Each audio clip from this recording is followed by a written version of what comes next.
Welcome to the Mr. Shades show. Today we're talking about The Mandalorian. It's a long time coming, but it's finally here. We've been sitting on this one for a long time. Yes, we have. Because we just deprioritized it compared to the rest of the Disney movies. Well, we also, time and the ability to actually go place to place kind of got restricted. Yeah. So And we all know that fucking song and dance. We don't need to go that again. Because you gave me so much, you gave me a little bit of shit in the last video about having my hair done up. So I it's actually just a light little bit of shit. So I look somewhat presentable. Please look at me. You think I know what presentable means? No. I'll undo this live on camera here.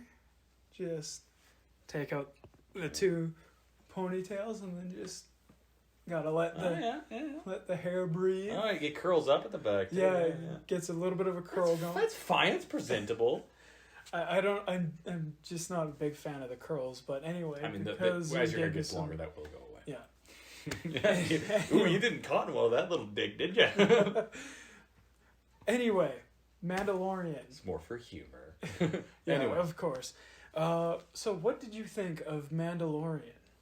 There's a motherfucking loaded ass question. I mean, it's a bit of a give and take. The way they've described it, I mean, as we've established and probably will in this video, I'll let that happen organically. It was described as a Western in space, and I will view the quality of a show by my inability to stop watching it. And because when I'm a bit antisocial, and working night shift and various things don't exactly help with that. So when I'm at home, all my time is devoted towards like drawing or making stuff, whatever have you. And so very, very infrequently do I want to burn time. It's very much so that you're really telling about how I feel about it when I'm automatically referring to it as burning time. Yeah. But very often do I not want to utilize that time to watch a lot of stuff unless it's really, really on my radar. Or I randomly watch it, put it on for noise, and I'm like, holy shit, I'm hooked. Yeah. Same thing happened with Mandalorian. That happened with another Netflix series called The Kingdom, which I highly recommend you watch. I was unable to stop watching it. Like, I was like, oh, I got shit to do. This one more. One more. I did that 5 times. Every episode, every time a new episode would drop, you would message me, have you seen it yet? Yeah, I would.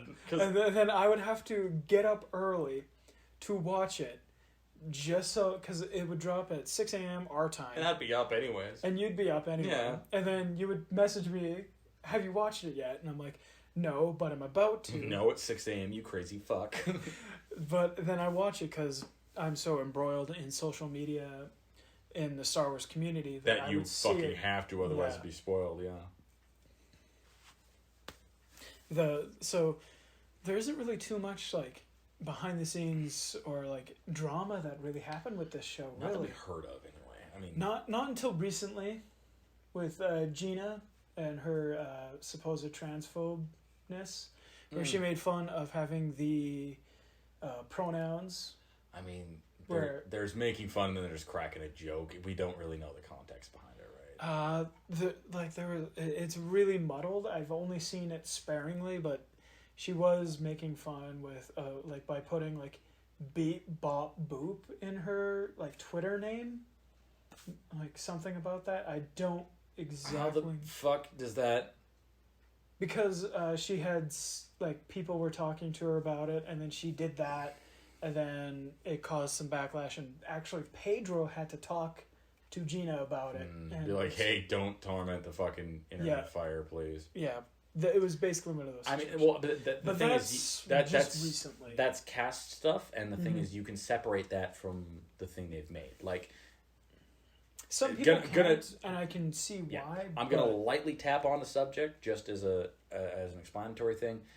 Jim Carrey, love the man. Funny as shit, really smart guy, anti-vaxxer.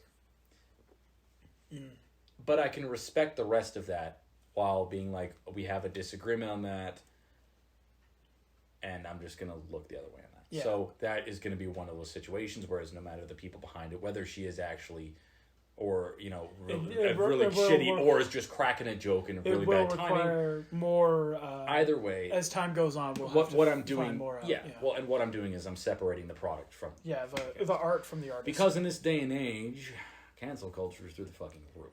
Yes. And due process as well. Well, due process is out the fucking window. Yeah. Anyway, So, talking about just the Mandalorian itself. yeah, like going into the show, there was no real like. As far as I know, like there was no like the trailers didn't give away any of the story. No one knew what to expect. None of the there was no behind the scenes drama as far as I know that really blew up publicly, like the rest of the Disney movies and stuff like that. Mind you, it was a new property, so no one was really looking at it with a fine tooth comb. Yeah. Episode 1 drops. And fantastic. It was really good. The overall plot of this show, I guess, there's only 4 plot episodes. So should we talk about the plot of the 4 episodes? Before we do that, we will, but just as and this is going to be where we differ in opinion, I think, is you're calling them just the 4 plot episodes, whereas I'm calling the whole thing plot, because the entire point is there is this very loose adventure happening where our main protagonists are figuring it out as they're going along, and some of that is going to involve them going to what almost appears to be a dead end. And maybe that's just my years of RPG experience coming to play there, but I think all of that is part of that story, is part of that plot, and it's very true to life. Sometimes you're going to chase up something that doesn't go anywhere, or you're going to go to a place you're like, oh, all right. True. So I think because of that, but that's just my perception of it. See, my perception is this show didn't really know what it wanted to be. Yeah, Did it want it to be episode by episode, or did it want to have one big series arc? You kind of get both in this. Yeah. And that is, like, the first 2 episodes and the last 2 episodes are the main meat of the story. Yeah.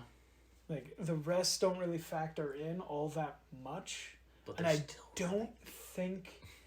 Yeah.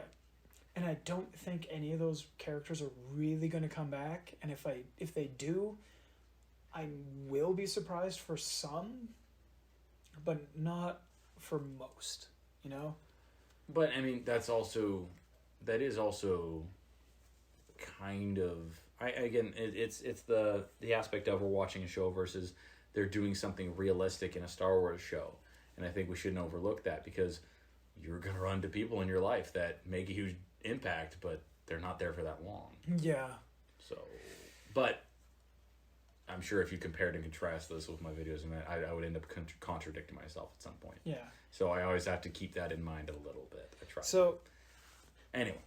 so I feel like this show kind of has almost an issue with that because of, I won't call it like padding, because there are those episodes do have some character moments that do kind of bring out more of the character of the Mandalorian. Yeah. But so the overall plot of this show is the Mandalorian gets hired for a job. This job is to go find a bounty. He's hired by the Imperials, an Imperial remnant. Mm. And the big Imperial guy is played by none other than Werner Herzog, Werner fucking Herzog. I love that man. By the way, He's the great. one behind the scenes thing I did know was that He was studio, the one... Yeah, the studio was very afraid of using The a puppet. physical. They weren't sure if it looked, and Werner's like, no, you keep that shit practical. It You looks cowards. And, Direct quote, you cowards. And Works. it's Werner Herzog. Like, no one who wants a career. That's like fucking with Peter Bogdanovich. You just don't do that. Or, pissing off Spielberg. If you want to work in the industry, you don't touch those. Yeah. So, and he was right. So, and very much so. And yeah, no, there's a lot of really good back and forth there. Oh, and also the fact is, like, it just, continue. Yeah. I have so much to go on. There's a lot of back and forth there. Much.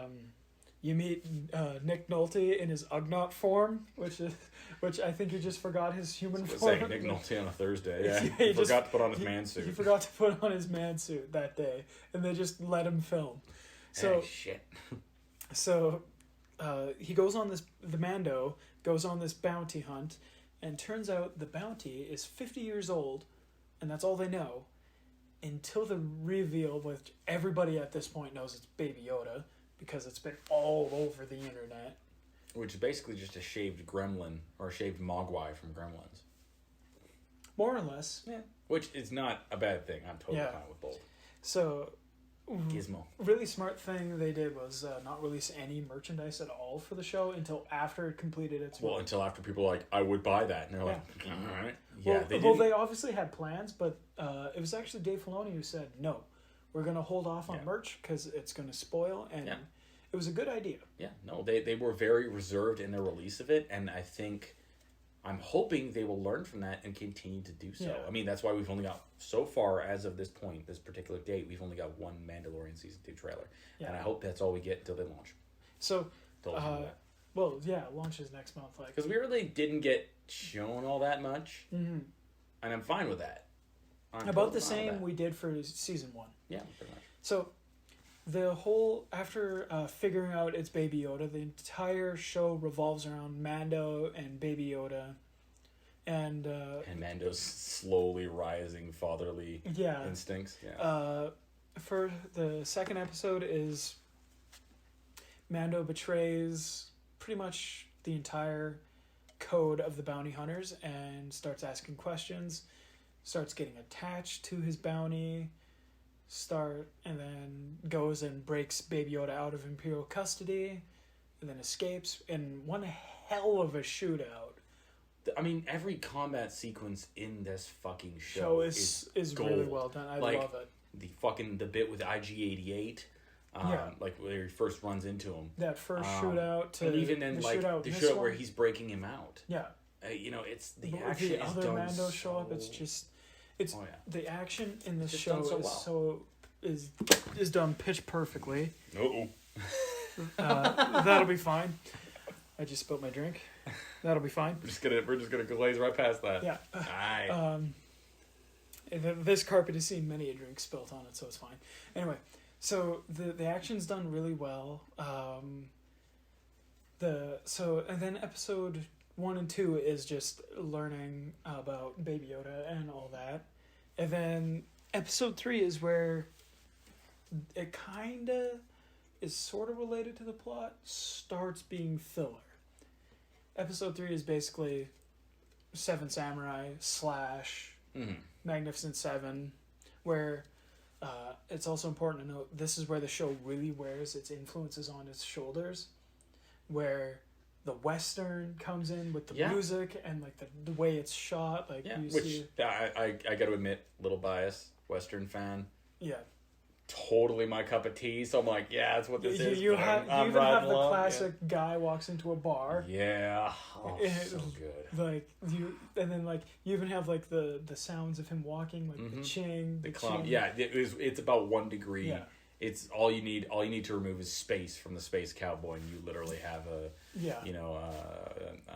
fistful of dollars type stuff. Oh yeah, it's very close to Sergio Leone, who was also influenced by Kurosawa, and Star Wars itself was influenced by Kurosawa. So it's kind of funny to see it coming kind of. It all just kind of goes into one ball where they're all influenced by each other, and it all works really well.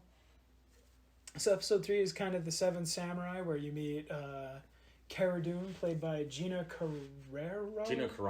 Yeah. There's an N in there. She was also in Deadpool. Deadpool 1, yeah. I've seen her in a few other things too. She's a pretty good actress. She knows how to carry herself in a fight and things like that. Believably so. Yeah. It's not like to the point where I based some of the physicality of how one of my D&D characters works off of her, because I love basing off source materials. Anyway, yeah. So I'm a massive she shows up dork. In this. They have a bunch of of course, you have Baby Yoda being cute. You have...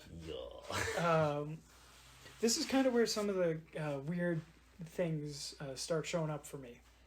Is the Mandalorians aren't allowed to remove their helmets. That doesn't strike me as... I mean, it makes... But in the Clone Wars, they're removing their helmets every other day.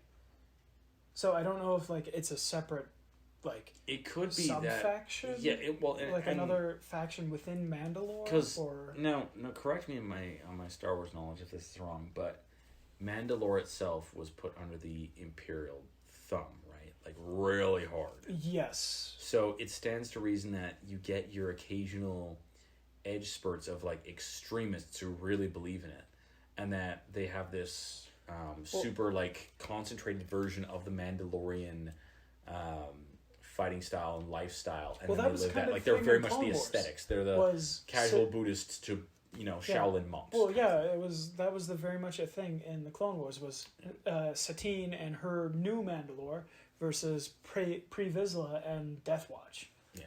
Which was more the classic Mandalorians. Which is what we get kind of actually here. the Death Watch show up in Mandalore. They do, They're the ones who actually saved the Mando as he's an part orphan. of Death Watch. He's or kind of an offshoot of which Death I Watch. like that they tied that in and they had the whole super battle droids With the Siege of Mandalore. Yeah, like I really love how, and this is a proof that which starts in which I'll let you get through. I have so many. This thoughts. is I'll let you why get through the Mando hates droids is because they killed his family and he survived the Clone Wars. and he's one staring of down those the barrel people, of an SBD. Yeah. Yeah, fair enough. So, but that also causes problems for his character in one of the later episodes, and in the later episodes. Yeah. But he has a bit of an arc in those. Anyways, we'll continue with our bit by bit theory because we're going to get ahead of ourselves if I don't keep rail-lining us there. Episode 3 was where they have that really awesome Seven Samurai thing where the villagers, they do all the things you expect. If you've never seen this Seven Samurai or Magnificent Seven, fucking stop what you're doing and watch it right goddamn now. The trope is the gunslinger comes into town or gets hired by some people to come in, and then they train up the villagers enough to a point where they could have a fight. They save the town. Pretty easy. But that ATST that shows up looks really fucking slick with the red lights. Well, I thought about doing that to the model that you gave me. I thought about that, then I was like, maybe another time. I'll something do the to add in the middle of that is they actually make the Empire feel like a threat, which is hilarious considering that it's just the remnants of the warlord like style, which very very true to life. After any like major war, there's always still those groups that continue fighting.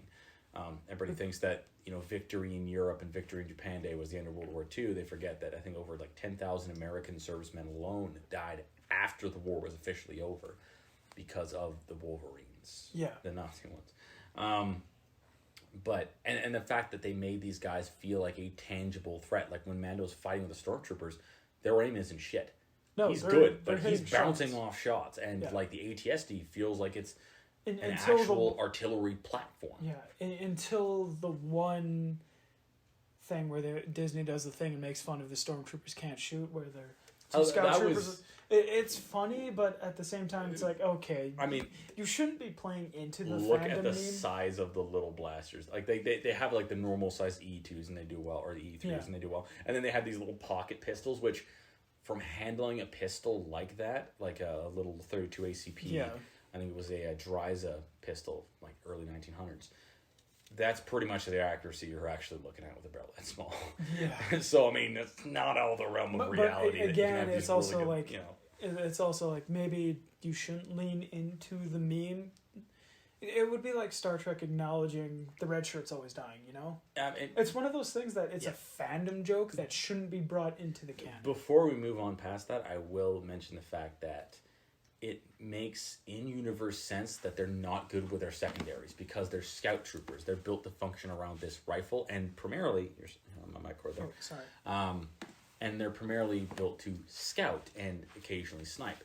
That their secondaries are very oft not used, so it makes sense they'd occasionally fuck around with the field because that's how little they actually have to use them, and it makes sense that they're terrible with them.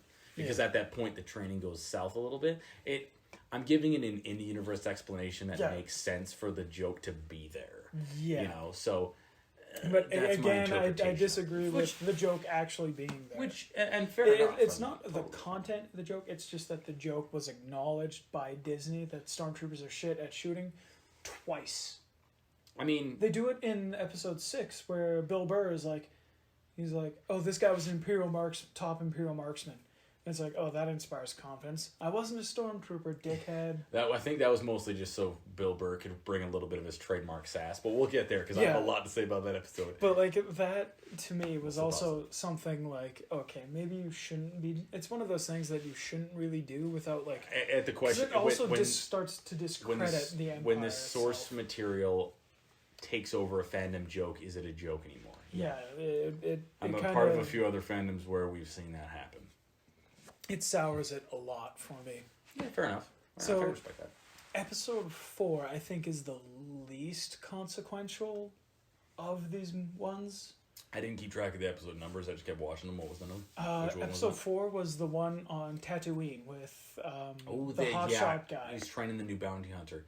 See, and I liked that because like he goes to Tatooine, meets up with this absolutely delightful hanger lady who's just got all like the weird like the quirky 80s. It's like it took the main character from Fargo and stuck her in there, you know. She's got like the quirky 80s mom going on. And which is great. And he goes along to follow up on a bounty, and he leaves the kid with her because he's like, yeah, she's probably okay. I do like that. There's a nice touch where he goes into that cantina from A New Hope. I mean, the one cantina in Mos Eisley, apparently. It's like New York having one bar. And then I like the idea that a droid is running it because droids aren't allowed, and yet he runs it. Yeah, fair enough. It's a fun little joke for those who are really watching. Yeah. And then he meets with a new guy who gets him onto this, and he trains him up, and after who crushes the fob. Which, by the way, how do fobs work? How do they work? They don't really explain that. They don't explain it, but it's like apparently the fob is like some sort of tracking beacon. But what are they tracking? Yeah.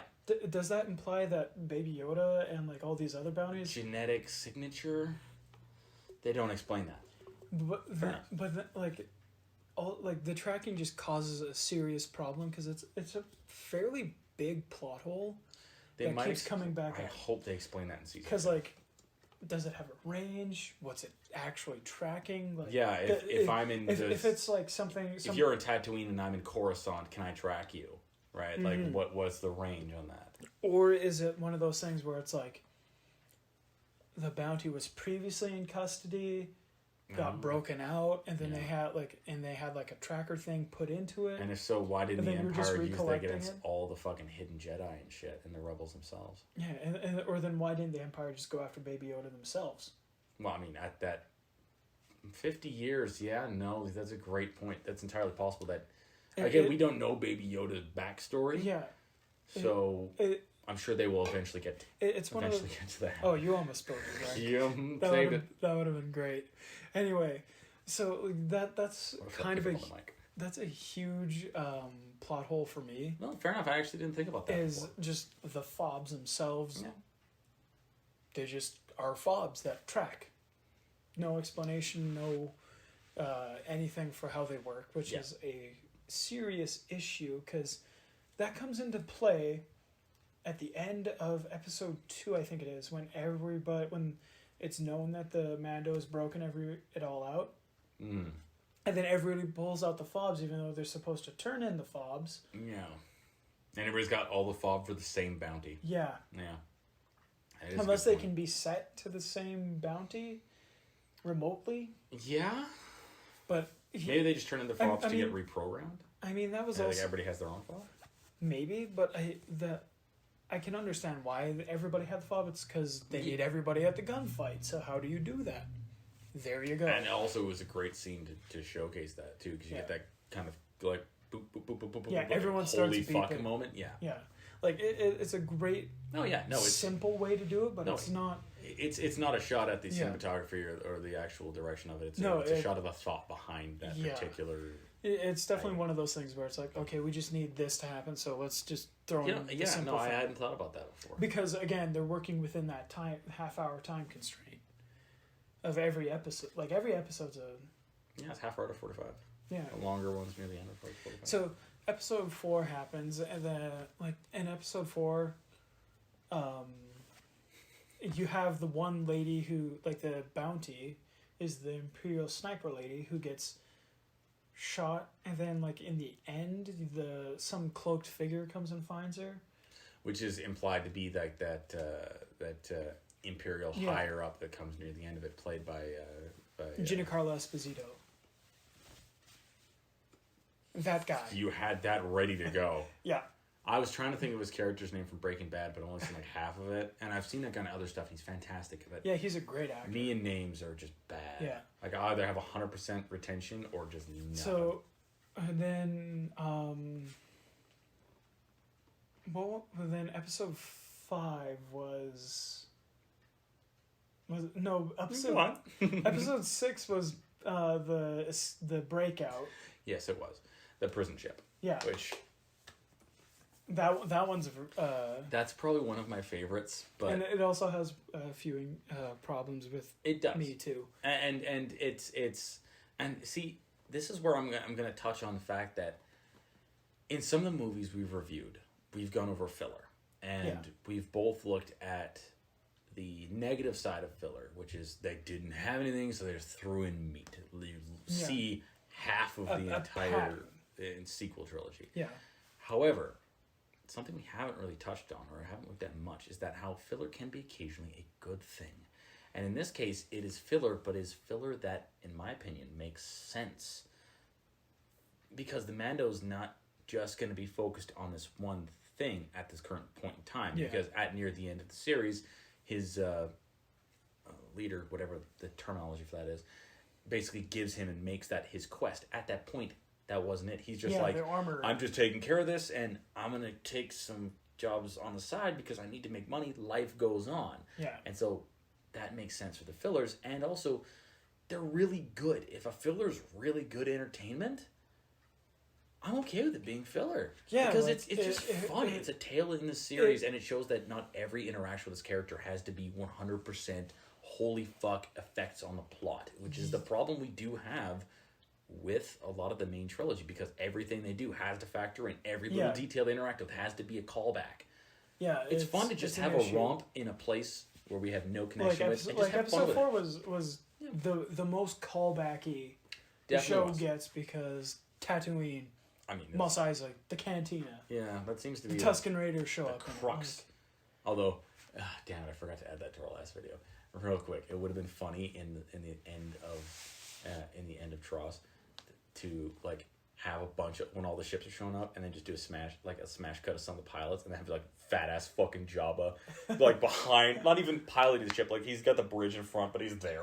Like it would have been fucking funny. Like that just doesn't make sense that it's actually Jabba. Yeah, it would have been funny. Anyways, but like I like that one because it is a self-contained adventure. It's I liken it to the episode of Doctor Who called Blink, where you can know nothing about the show, but you can watch that and you can watch a story that you know what happened and know what went on. It's self-contained. It's relatively straightforward. AAA star cast, which I always think is important. It took me a little bit to realize like who each individual one, except for Bill Burr, of course. Yeah. Because they're caked in makeup in episode 6. They are, and it's fantastically. The thing is also something we haven't covered yet.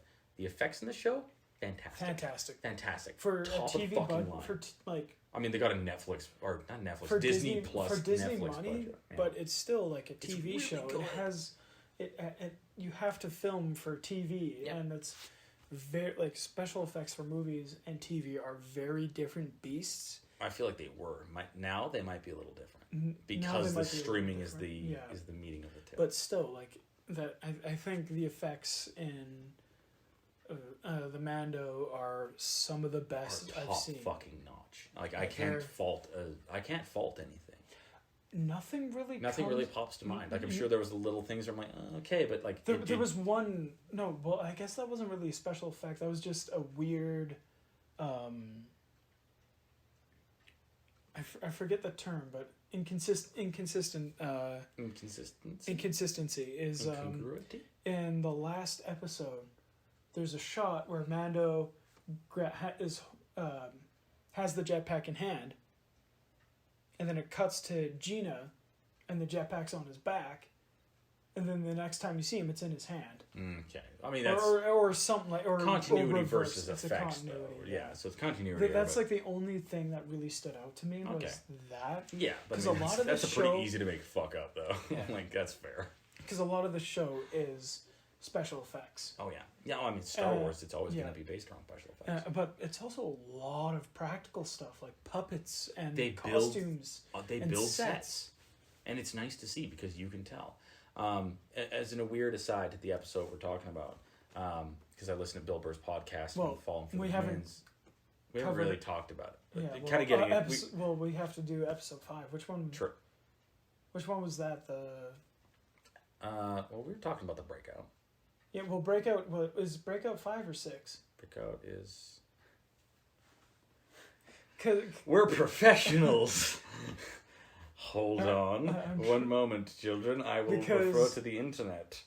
This powerful library of Because I know the first 4 episodes are the first 3 episodes. This might actually be easier for giving us some structure because we were talking about how it's going to be a little tricky with the movie. It's going to be easy to just pick because it's one film. You can look at that. Whereas Mandalorian is several episodes. It's so many episodes. Actually, might be really really useful for. So I will look at. I'll go by bit and look at. So yeah, there's season 1 which we covered, or chapter 1. Chapter 2 being the child, where he actually picks him up. Was the rescue one where I like how he actually interesting tidbit. The doctor in episode 1 and 2, like the guy who shows up, has the Camino cloning logo on his jacket. Yeah. So that's something interesting. Fun fact: Chapter 4 was directed by Bryce Dallas Howard. Yes, that's right. They had a bunch of like celebrity. Yeah, literally the Dave Filoni directed the first one, and number 2 was directed by Rick Famuyiwa. Oh yeah, Sorry. They all cameo in episode 6. And there's Deborah Chow, Bryce Dallas Howard, and then Dave Filoni takes over for episode 5. So what one was 5? The Breakout? Chapter 5 was the Gunslinger, which was the assassin training it up. Chapter 4 being Sanctuary with the Forest. Oh right. Chapter 6 is the Breakout, the Prisoner, as it's called. So yeah, I guess we are kind of talking about that. Yeah, we're kind of in there because we've covered the first bits. So I it's kind of funny because I came at it from a weird sideways perspective, because I listened to Bill Burr's podcast, which is just him rambling, which is fucking funny. But he was talking about, because he was buddy with the guy who set it up with Dave Filoni. Yeah. And Dave was like, "Hey, you want to be in this?" And he's like, "I don't know anything about it, but fucking whatever." And beforehand, he was like very much like, Star Wars, the fucking thing. And after he gets in, he's like, "Okay, it's kind of cool, whichever." But it was cool to see a guy be in it who didn't know shit about it, because they clearly curtailed the role to just let him be him. Yeah. But it works because, he's a sardonic fuck, but he's actually still able to, act. And it's Bill Burr. Like, he's fucking good shit. So, I think Breakout is... Fangasm a little bit. Is our... might be our favorite episode between the both of us. Probably mine, yeah. Like, there's so many... The thing is, there's so many good choices. Riches aplenty. So episode 6 is the Breakout. Mando has to go, meets up with fucking Detective Flash from Batman. I like how that's where you know him from. He's been in Sons of Anarchy. He's been in a billion things, but you know him from the bit role in Batman. Because I don't watch the first Christopher Nolan Batman. Because I don't watch Sons of Anarchy. I don't either, but I recognized him. But I was like, oh, it's that guy from Batman Begins. That's got to happen a lot to him, though. Batman Begins is my favorite of the Nolan movies. So it's really good. That's why. It's really good. So he meets up with Detective Flash, and then he gets kind of almost ramshackled in, because he's like, well, I have a ship, but he didn't really get told what anything was. Yeah, which makes sense for an op like that, too. Yeah, so he gets kind of shanghaied into it, because he's the only one with a good with the ship with the right equipment, I guess, because he's got a jammer and stuff. Yeah, he's got the whole, they never really go into it, but it's implied that that Mando's ship is ridiculously stealthy and stuff, which is why he went to such an extent to get it back when the Jawas stripped it down. Yeah. Because he's like, are you fucking kidding? No, this thing has so much shit on it. That was fun watching him disintegrate Jawas.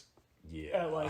And Baby Yoda, I crave the violence. Go on. Yeah, but so in this episode, he meets up with the crew, and the crew is it's a heist thing. And it comes with all the heist tropes too, which is I love it. They're done well. They're not just done. Yeah, they're done very, very well, and it's they don't really play with it too much. They just kind of they do it very straight, but it's done very well, and it's one of those things where it's like, if it ain't broke, don't fix it. Yeah. Well, and because you have the Twilight lady, which turns out to be the sister of the person they're breaking out. Fun fact: the actress, I can't remember her name, but was Asha in Game of Thrones, as well as Belladonna Tooks in Harry Potter. She really not Tooks, Tonks. She really likes being done up in the makeup. I mean, hey, if it works, it works. Effects. She fucking nailed it. It definitely seems to be her bread and butter. And then what's his face?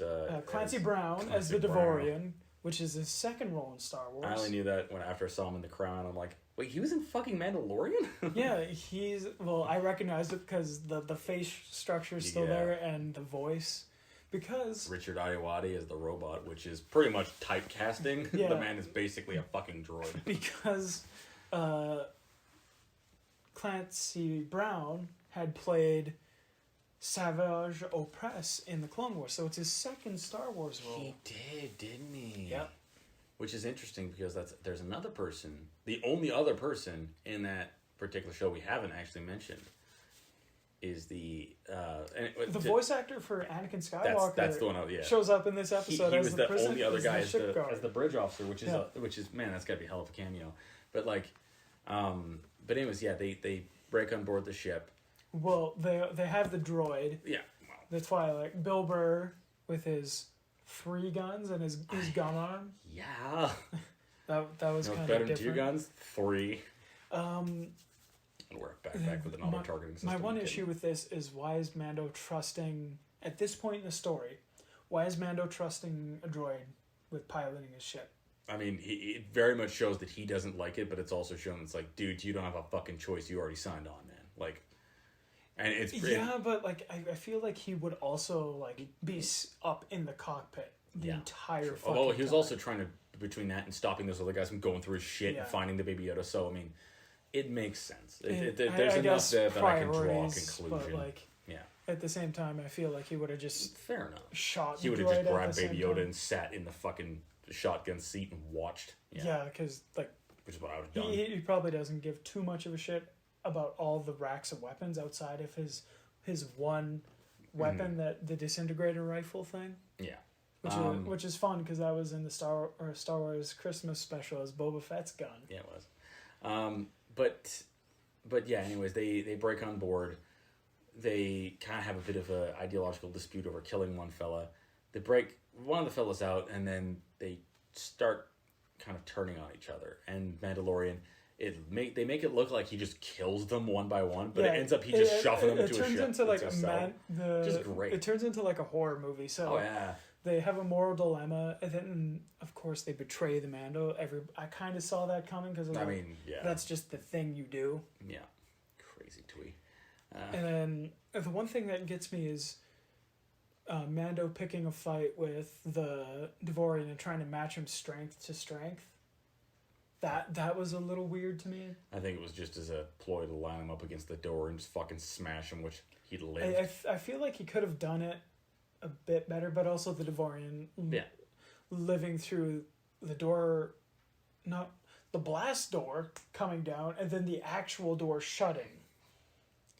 Which, I mean, admittedly, he did lose his horns, but at the same time, it's like, okay, how much space is there? Fucking dead. How much space is there in between the blast door and the regular door? Yeah. But so we don't spend too much time in one episode. Let's proceed. Yeah. So he takes out all the ones one by one until the end, where he lets the one guy go, but he places the tracker, or the dead man switch, which was supposed from the ship guard. Yeah. Which was like, oh, X-Wings are going to be on this way to deal with this situation because... And he places it. Yeah. He places it on the smuggler's ship. He places it in the smuggler's pants. Oh, yeah. Just as an extra fuck you as well, too. It's like, what is this? And then And then the other guy starts like moving away from him in the room. Yeah. Like that's gonna help. Yeah. And as then, X-Wing show up and very like casually like, oh, look at that Yeah. target run. All right. Mando leaves The most as the bored X-Wings rebel come in, pilots ever, which is funny as shit. which are the director cameos. Yep. Dave, which is almost unrecognizable without his cowboy hat. Yeah. Rick and Deborah. Yep. Are the X-Wing pilots. Yeah, which is fucking.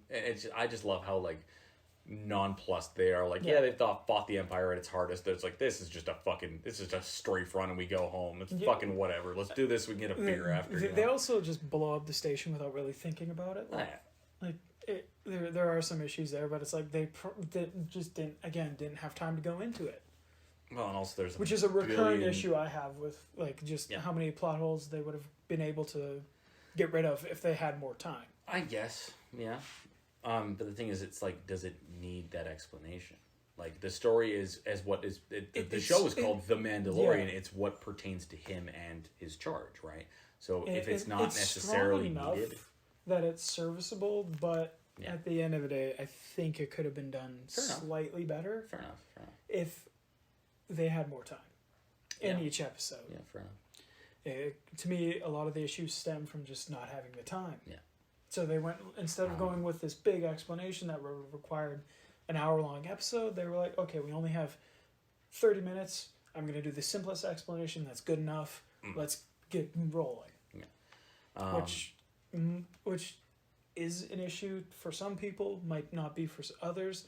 For me, it's hit and miss depending on Fair the enough. severity of... Yeah. For me, thing. any of the plot holes that were like that were minor enough that I didn't really think about it too much in the minute of it. So, but anyway, the next episode is kind of the start of the kind of like two-parter that finishes off the first season, which is called The Reckoning. It's them kind of going back to their the original initial plan place to meet with Grief Karga is What a the name. character's name, played by Carl Weathers. Our beautiful baby boy. What do we call him? Grief. Greef. Yup. And- Grief. Yeah, Grief Karga. So they meet him up with two other bounty hunters, and then they start the walk back to the town. Mm-hmm. And then the town, they get to the town, or before they get to the town, they get attacked, Yeah. and Baby Yoda force heals Grief, Yeah. which is predating Tross by a week, Yeah. literally a week Yeah. in terms of release. Do you want me to read the summary of this one? No, I Okay. I was gonna say, do you want help? No, I got it. Okay. I was just trying to. Yeah, just kind of digest it and such. So after they get healed, Grief kills the two other guys they had with them, and then he's like, "Well, after what happened, I couldn't go. The original plan was to betray you, but now because of what happened, I can't do go it." through with that. So then they kind of go in, almost like with no plan, guns blazing, trying to. Yeah. And this is where Moff Gideon shows up and kind of Giancarlo Esposito. has the standard Mexican standoff. Oh yeah, and I mean, can we also give him a little bit of props for how like very perfectly he nailed that particular character, like just to find like very like brass tacks analytical approach and like, well, all right, you do that and you'll fucking die. Sure, like, but there's like no like over the top malice. The way to it. he talks, yeah, is like, I know who you are. This character's name. I know this. I know you are familiar with this weapon, which is a giant blaster can. I love that. Sets up the giant machine gun. Like, I know you know what this is, motherfucker. Yeah. So He plays the villain very well. so well. They have this standoff in the fight, or in that episode, and then this is where kind of all the characters come back. Like the IG droid was rebuilt and basically, personally trained by Nick Nolte to be a nanny for Baby Yoda. Who was an Imperial engineer. Which I have an issue with because the IG droid takes Baby Yoda, guns blazing, being shot at, into a firefight. You think the first thing the droid would do would be to get the charge away from danger as opposed to eliminating the danger, but that could have been a crossing in programming or something that the Ugnaught thought was better. Anyway, so they break up in that fight. That scene's really fun because Baby Yoda's just loving it, not comprehending. All Baby Yoda knows is fast. Yeah, at that point. Like, fuck yeah. I do love this stormtrooper harassing the Jawa, just gets shot in the jaw. I was like, okay. Yeah. That was a fun, there was a lot of little comedy there. Oh, absolutely. And then and that's the thing the show has in spades, is there's little moments of comedic, you're like, alright. Yeah. Our Mando gets wounded, but he's... Oh, shit. Okay, we're back. Our camera died. We were just talking about Mando's head wound in the episode where we finally see Mando's face, which is Pedro Pascal. Spoilers. The great, very gentlemanly looking Pedro Pascal, who's fantastic. Yeah. I'm familiar. I first ran into him when I was watching Narcos, and that's kind of where I know him from. Narcos, but a lot of people know him from Game of Thrones. Oberyn, that's where I know him. Yeah. Mando was got the head wound, and he was dying, I guess, and then pretty much, yeah. And then, then this is where the whole taking your helmet off thing comes back. And he's like, well, you're a droid, so I'm not living a thing, which is weird. He's really stoic about this not removing a helmet in a life or death situation, but then earlier, he's literally takes the helmet off to eat lunch. Yeah, well, and he's off to the side in his own thing, but people can still see him. Yeah, so I'm like, that's a little bit weird. I mean, he's like, a little private moment or whatever the fuck, but I mean, that's a really good technicality. He's like, well, I'm not alive, so I'm like, good point. Fair enough. and then the no trust for droids thing kind of. I wish that would have been a stronger point throughout the series. It kind of, it was bit by bit. It was drip fed. I just wish it would have been a lot of a stronger point to help him get over that, and then have the IG unit be there the entire time with him. Yeah. Have Nick Nolte reprogram it in episode 2, and then that would have made a lot of those adventures really easy though, having an IG unit. Well, you saw it has to relearn everything. True, yeah. So there would have been a fun process. You would have had a third character to go with, and then you would have had a nice. And then you would have also really strengthened that fatherly thing, because not only is he taking care of the baby, he's got to deal with this fucking droid now. You could have had some fun with that. I think that could have been a stronger thread throughout the entire season. Yeah. So then you get to the point where the IG unit does the Terminator thing. Oh. It does the Terminator 2 thing, which I really liked. It's obvious what they were going for, and you know what? To me, it worked. Absolutely. The whole scene, and I guess we're kind of bridging the last 2 episodes together because they are effectively one episode. Yeah. And I do like that how. He definitely, you can see the moment where he starts really changing his opinion. Yeah, he does the John Connor. Almost does the John Connor. I order you not to go, and he's like, nah, keeping the kids safe, and it's and then the fucking the whole TIE fighter sequence, I fucking love. It was fun, and it was smash cut in between, Mando trying to take down this guy's TIE fighter, and then Carl Weathers like, baby, do the magic hands, do the magic hands, do the magic hand thing, and then baby, motherfucker, what? Well, and then, Carl's just like, well, I'm out of ideas. Well, the baby magic hands were all I got. And I do like how nice and, it was very, narrow. Fine.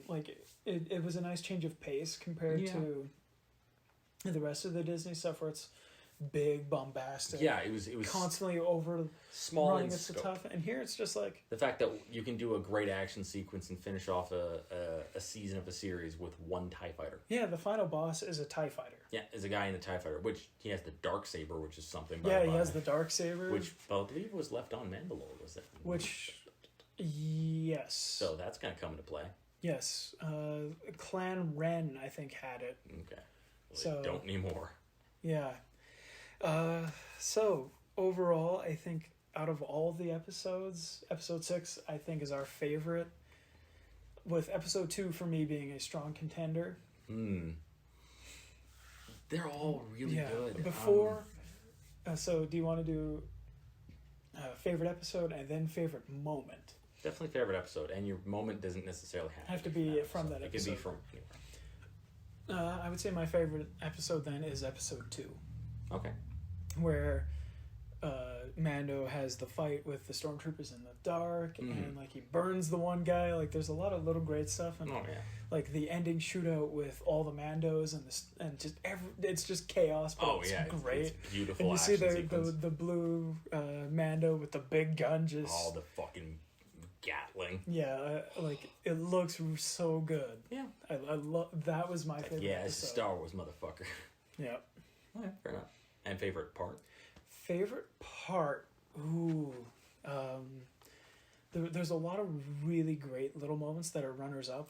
Yeah. First, the AT-ST coming up, and it's got the red glow. Yeah. That's great. The one time a chicken walker was intimidating. Yeah. I gotta get me one of those. The Rocketeer kind of situation where the heavy Mando comes up and he gives him the from the window with the jetpack, and he's like, I gotta get me one of those. I like that. I need this. This is the thing I need. And then he does. Yeah. But my favorite moment throughout the entire series, I think I'm gonna have to give it to the Nick Nolte's character's death. Yeah, they did that extremely well. Just everything about that was really great. I think like because you're invested in the characters, the action is really intense. Yeah. That I really like that. Like the so close we almost did it, but in the end it didn't quite work. Failed at the finish line kind of thing. You know, tricked at the last stretch of the heartbreaking moment. Yeah, I think that is I didn't think they killed his character moment. off, so that was it was a nice touch. So that it shows that not everybody's safe. It was that I think that was my favorite moment. I can respect that. We'll do favorite and we'll do best and then worst. Episode wise, definitely the breakout because because I love the whole series, but I like the self-contained. You know, we're familiar with the hero and shit, and they're punting this situation. Yeah. And I mean, the look of the episode, the flow of it, the casting, just everything was good. Everything worked for me. Everything was good. But as far as favorite moments, I would say it's a bit of a tie. Because one of them was sort of that ending battle where the Mandalorian gets actually injured when they're holding out in the fucking bar, and it's chaos back and forth, but it's still, you can tell what's going on in a fight. And a lot of modern day gunfights, I guess it's a laser fight, but it still counts in my books. Yeah, it's a gunfight. In a lot of modern day gunfights, you can't tell. You don't know who's doing who's where what. And when. Versus that one, you could actually okay, you can follow it logically. Exactly. It's not like an MCU fight where it's cut to death. And yet people don't get why I'm not like 100% on those movies, but that's I'm I gonna like get them, but I'm gonna just get some flack for saying that, but MCU fights are not that good. The stunts are majority aren't that good because the people who direct them just can't direct an action. Also, it requires a lot of experience to do the action scene well. But as far as favorite, and like I said, it's a tie. So it's that one and the bit where. Like, you can see where the Mandalorian is, like, legitimately thinking of settling down on that little forest planet. Yeah. And I like the idea of, like, you know, this guy that's his entire life is violence and boom, boom, boom. And this opportunity, it's not like he's searching for this. This opportunity drops itself in his lap, and he's like, I could have a good setup here. Yeah. Like, be quiet, be out of the way. But then I could retire from what I'm doing.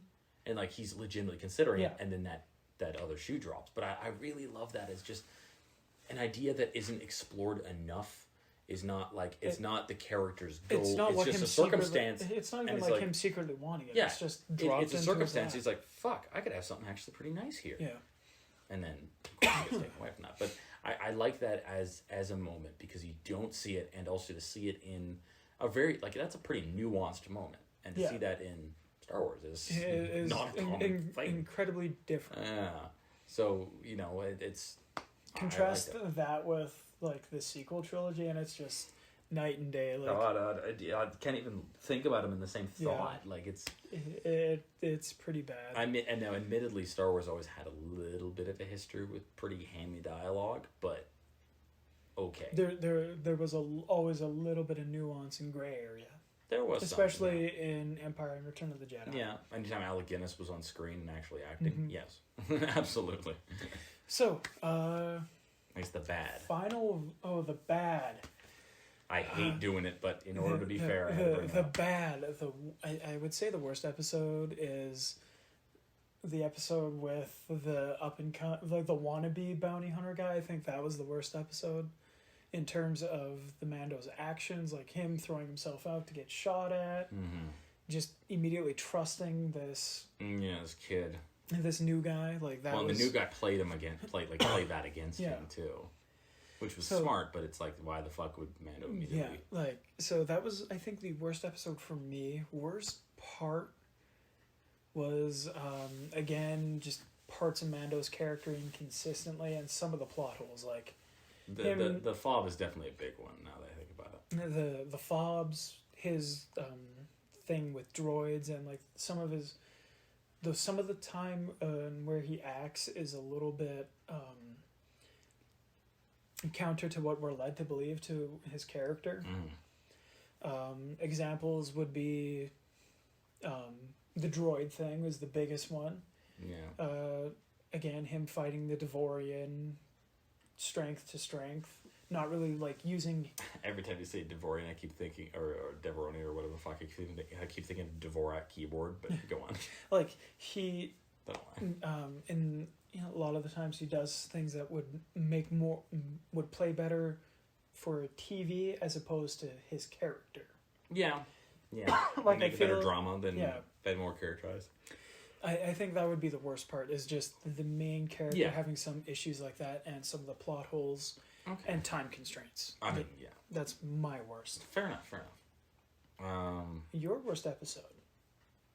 Honestly, the same. Same, yeah. Same in the episode sense. It felt more like that one they were just kind of coming up. But I mean, I still enjoyed it. Is the thing. Like, worst is not bad in this case. Yeah. Worst is the least good. Yeah. And I still enjoyed all of it. That one was just like, oh, okay.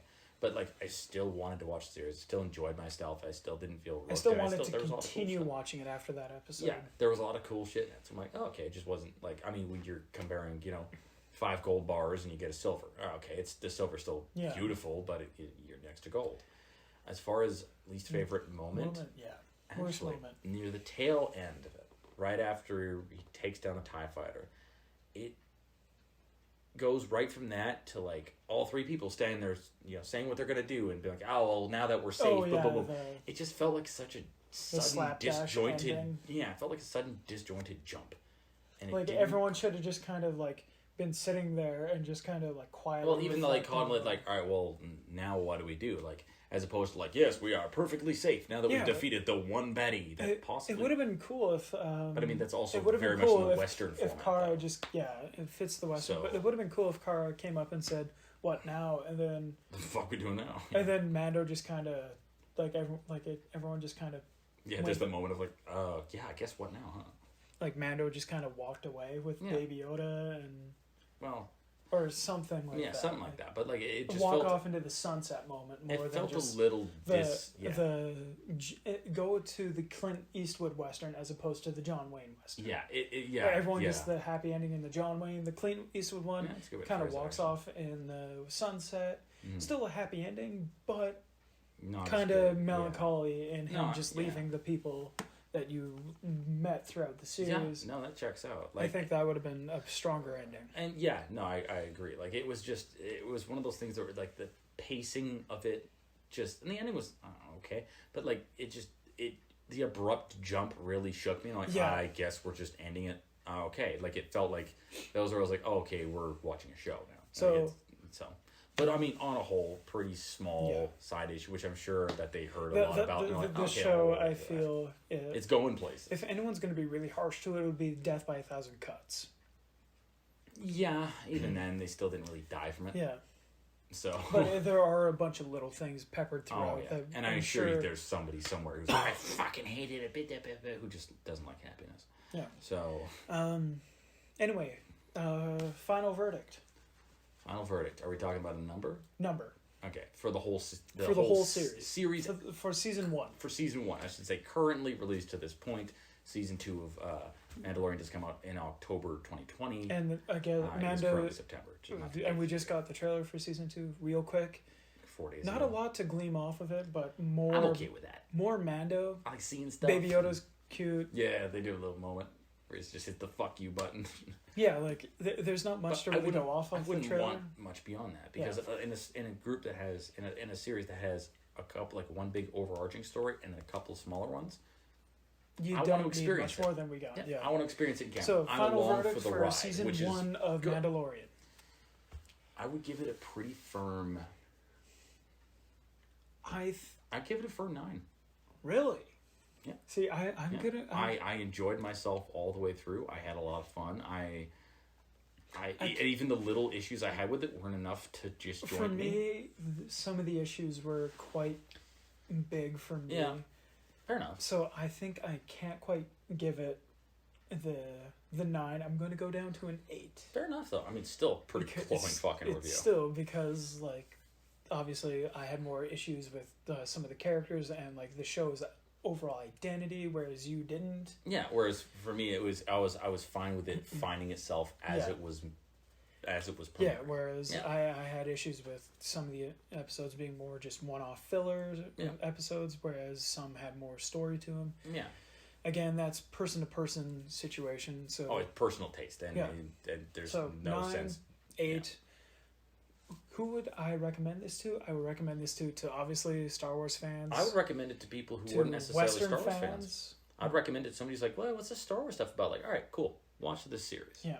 Like, no context, because you could watch that series not knowing and get enough to kind of be able to follow. And then to get enough lines to go and watch. And enough to know, be like, oh, okay, I've heard that kind of before. Oh, that's what that, like, because they'd be like, oh, yeah, the Jedi. And they don't just stop there. They're like, the ancient race of sorcerers. And I'm like, oh, okay. You kind of have an idea. Yeah, so, I would recommend this to, obviously, Star Wars fans. I would recommend this to Western fans. Oh yeah, it's definitely got those feels.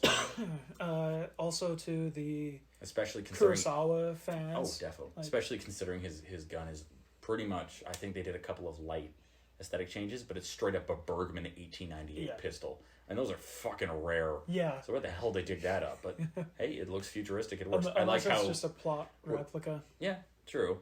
I like how we're, when we're looking for designs for sci-fi pistols, we look to stuff from the 1890s because some people were really ahead of their time. Anyway, so that's going to do it for our look at Star Wars The Mandalorian. Yes. So thanks everybody for watching, and we'll see you again when season 2 episode 1 drops. Yeah. Should we do an episode by episode review? I think we're going to do episode by episode that time. And then eventually we could go back and go and do a season and retread, but we'll let there be a bit more meat out first. So thanks everybody for watching, and we'll see you next time.